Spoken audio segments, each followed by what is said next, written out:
Magandang araw po sa inyo. Kumusta po mga idol?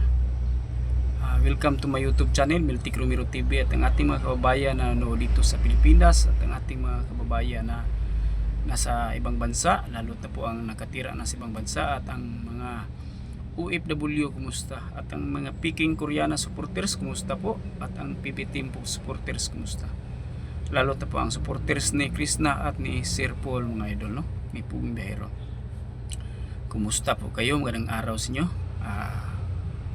Kumusta? Welcome to my YouTube channel, Miltic Romero TV. Ang ating video ngayon mga idol tungkol po kay Jerome at Quindy, mga idol, no? Itong si Jerome at Quindy, mga idol, kung naalala nyo, ito sila ang nag-viral na kinakasal na katutubo, no? Na tinutulungan ni Sir Paul. Tapos tinutulungan ni Sir Paul sa upang makasal at bigyan ng magandang bahay sana. Pero masakit isipin ng mga idol na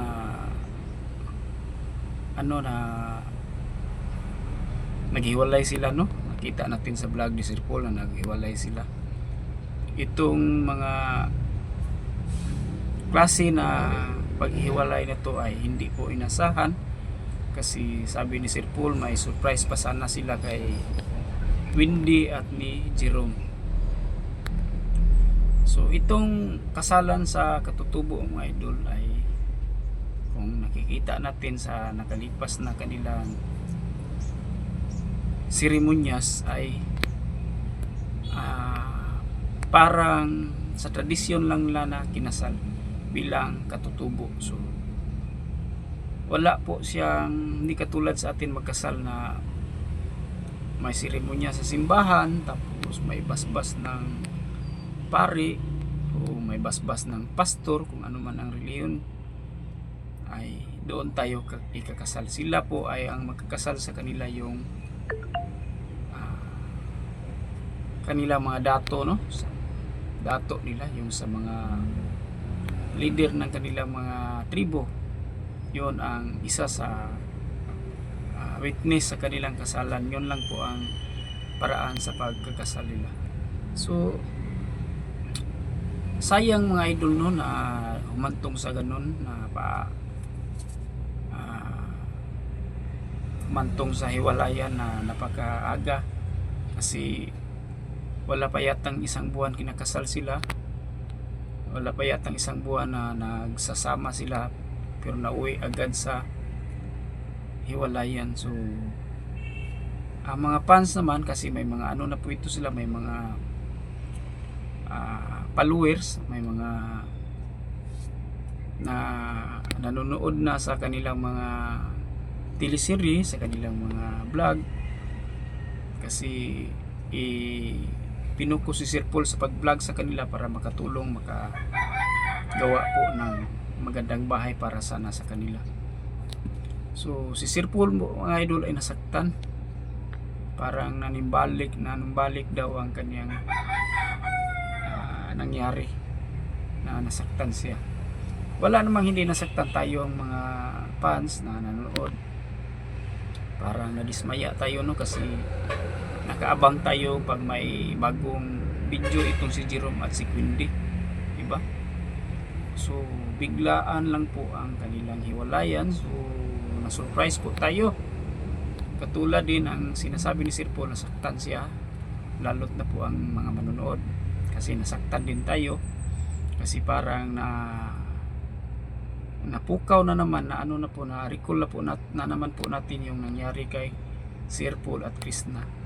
Sabi ni Sir Paul, nasaktan po ang kanyang dibdib, parang nanumbalik po sa kanyang pag-iisip yung nangyari sa kay Krishna at sa kanya, no?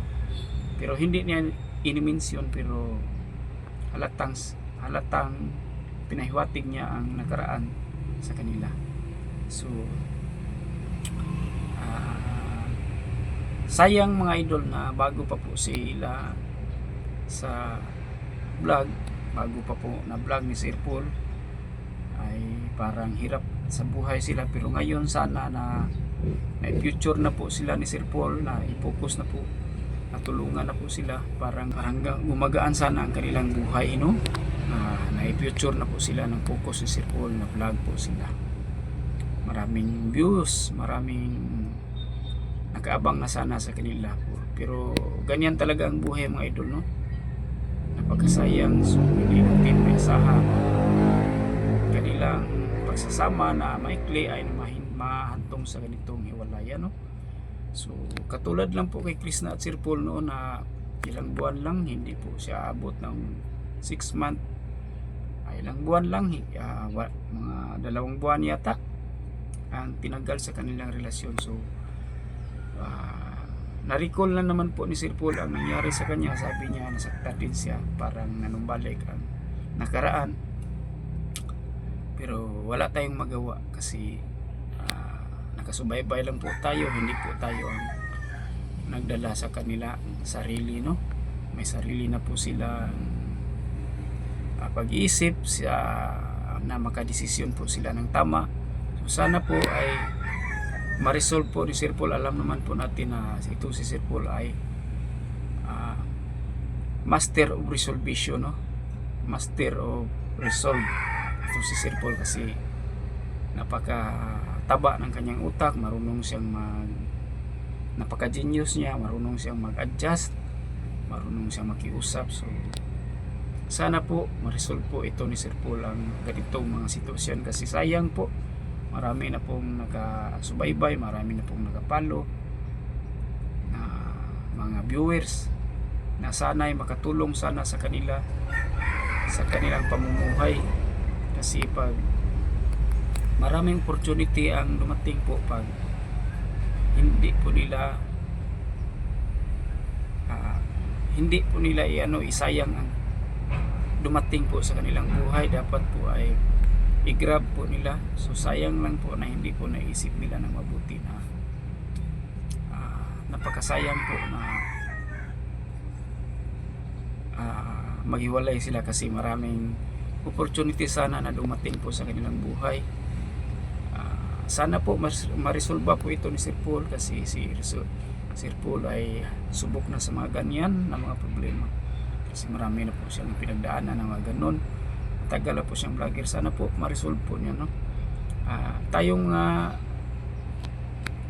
fans, mga followers sa Jerome at Quindy, or G-Queen ang tawag ni Sir Paul sa kanila, ay nakaramdam na naman po ng